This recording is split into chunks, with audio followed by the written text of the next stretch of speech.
is يَوْمَئِذٍ يَصْدُرُ النَّاسِ, the day on which people are going to be, it says spread out, but sadara in Arabic, really interesting word. It's used for, it's the opposite of warada. Warada is actually when you're in the desert and you're looking for water. And of course, if you're in the desert looking for water and you find it, like فَلَمَّا وَرَدَ مَاءَ مَدْيَنَ, you get your water and then you move on. You don't stay at the water, you get whatever you need and then you carry on with your journey. And the idea of getting water and moving on is sadara. That's why you bring the animals to drink and then you take them on their way. And this is why even in the story of Musa alayhi salam, لا نسقي حتى يصدر الرعاء وأبونا شيخ كبير. We're not going to feed our animals, give our animals water until we've replenished them and they can move on. And our dad is too old to do the job, we have to do it ourselves. That's what those women told Musa alayhi salam. Same word was used, yustir. Here the mujarrad form, yasturun nas is used. What does it mean? It actually means when people move on from the watershed. Bear with me, that sounds complicated. When people move on from the watershed, Allah is describing this entire life that we lived like you were on a journey in the desert, a long journey, and there was a brief stop by some water, and you had a little bit to replenish yourself, and then the journey goes on. As if to describe thousands of years, even more, countless years before you and I came to this earth, Allah had already created us. Our ruh already existed. All of them already existed since the time of Adam alayhi salam. We have been around a very long time. And then Allah took our ruh, put it inside our mother, and let us have a little bit of rizq, a little bit of water, for a little while on this earth. This was just a pit stop. And then it's time to move on. Because the next station, the journey goes on. And so yasdurun nas is actually, people are done with this temporary stop, and now it's time for them to move on. But once they move on, in this temporary stop, they all shared the planet. They all shared neighborhoods. They all shared family even. Believer and disbeliever was in the same family. Remember in the previous surah we saw that people would not have been munfakkeen, wouldn't have been separated until al-bayyinah came. Now Allah says, as people will move on from this journey, now they won't be together anymore, ashtatan. They're going to be broken up into groups. Broken up into several groups heading in several different directions. This is picking up from a theme that we've already read. Inna sa'yakum lashatta. Same word again. Your efforts go in different directions. And picking up from that, depending on the kinds of efforts your life was made up of, that's the group you'll belong to heading in a different direction based on your actions. And just like that, in that surah, Inna sa'yakum lashatta, efforts and diversity was together. Here, ashtat comes with a'mal. Just like sa'i and shatta and ashtatan a'mal. So ashtatan liyuraw a'malahum, so they may be shown their deeds. People will move on from the watershed, people will pass along from this life, because this is over, the earth is telling you that time is done, there's no more rizq here, now the only rizq left is that of the akhirah, and now when you go forward, you are going to be broken up into varieties of groups, so you may be shown your deeds. لِيُرَوْا أَعْمَالَهُم. You know what that suggests? That suggests that people are going to be categorized not by race, they're not going to be categorized by height or color or language, they're going to be categorized by deeds. You know, the murderer from here and the murderer from Australia and the murderer from Bangladesh or wherever else, all bunched together. They're all in one place. The musalli, the faster, the giver of charity, the forgiver, wherever they were from, whatever generation they were from, whatever region they were from, whatever society they were from, whatever prophet they were from, bunched together by a category of deed. لِيُرَوْا أَعْمَالَهُم. That's one kind of categorization. Then we'll find other categorization. يَوْمَ نَدْعُو كُلُّ أُنَاسٍ بِإِمَامِهِمْ. The day on which we call everybody by their leaders. Meaning, who did they follow? Who did they follow? Meaning by their prophets or their false gods and everything else. So there are multiple kinds of categorizations on Judgment Day that have been identified. Perhaps referring to different stages of Judgment Day. But in any case, now Allah says, people will have moved on and they'll be broken up into groups so they may be shown their deeds. She says, Ibn Tashati says, ثم لا أجد ما يفسر به آية الزلزلة إلا نقيض الورد لأن ما في ربطهما سر الدلالة الموحية بأن الحياة الدنيا ليست بدار مقام. This is simple. Like the fact that the word yastur was used is only there to describe it as the opposite of warada, to stop for water, actually to move on from the water, because this world was never a place we were meant to stay forever. And so we come to the concluding ayat of this remarkable surah, فَمَنْ يَعْمَلْ مِثْقَالَ ذَرَّةٍ. And so then whoever may have done the equivalent in weight. Mithqal in Arabic is the equivalent of the weight of something. Like this is mithqal of that, means this one weighs as much as that. When you compare two things, that's mithqal. Okay? Mithqal is a unit of measure. Like you can say nowadays a gram, or a milligram, or a kilogram, or a pound. Those are all mithqal actually in Old Arabic. A means by which weight is measured, a standard by which weight is measured. So Allah says, whoever may have done the worth of a dharra, the weight, I won't translate dharra yet, of good, will see it. If you have done, and ya'mal actually means consciously done. Amal includes niyyah in it, fi'l doesn't. Whoever consciously did an act of good, and meant to do something good, even if it's the worth of what Allah calls a dharra. Now what is dharra? A dhar ma yura fi shu'a'i shams min al-haba. Dhar is if you're sitting by a window on a sunny day and you see little fibers of dust flying around. One of those is called a dhar. And what does that weigh? Allah says the equivalent of the weight of that of a good deed a human being will see. That is almost impossible to see to begin with. Forget weigh. Forget value.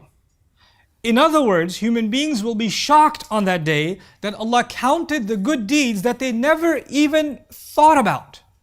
It didn't even occur to them that that was a good deed. And Allah will have counted it. And they will see it. This is the second time in the surah you're talking about the shock of the human being. The first shock of the human being was when the earth was shaking up and the human being was saying, what is wrong with this? What's going on with the earth? Malaha.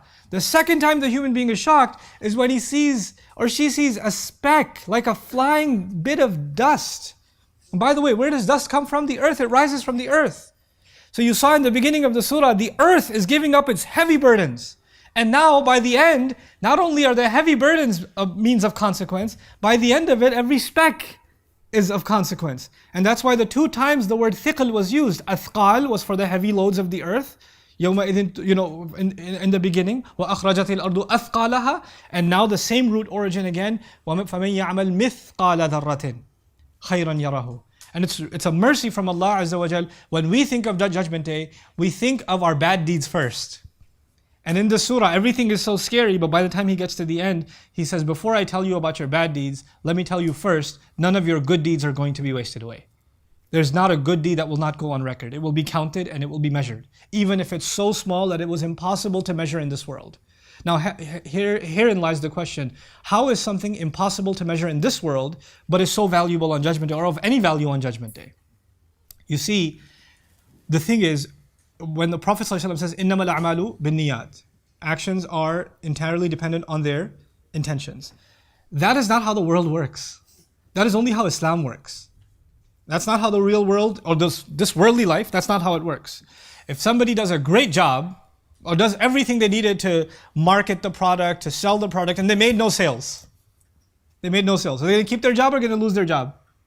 They're going to lose their job. You didn't get the results. And they go to their boss and say, إِنَّمَا الْأَعْمَالُ بِالنِّيَّاتِ. Actions are based, I intended to make the sales.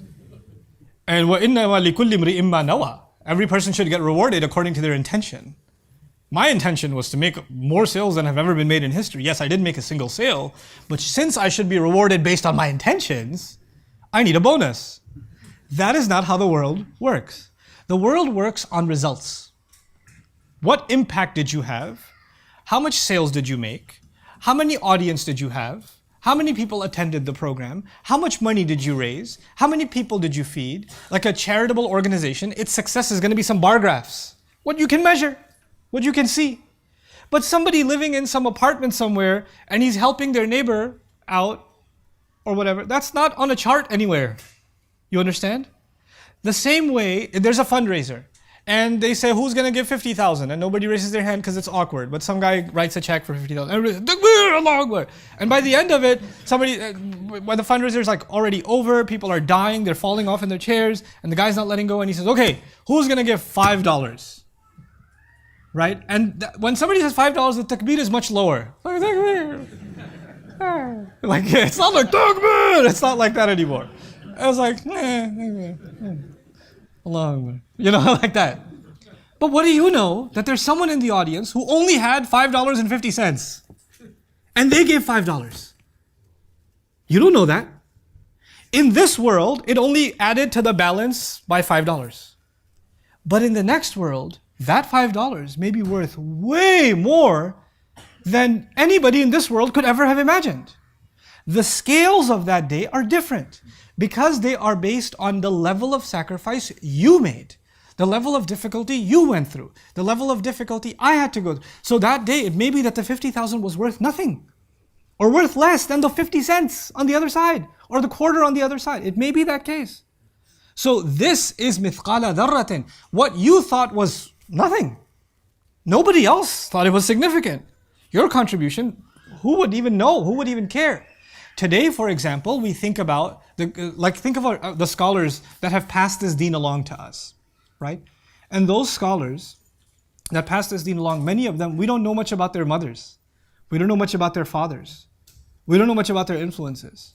And the love that their mother showed them, who we may not even know, may be the reason they became who they are. But nobody give credit to the mom. Nobody knows much details about the mom unless he talked about his mom or wrote something about her. We don't know.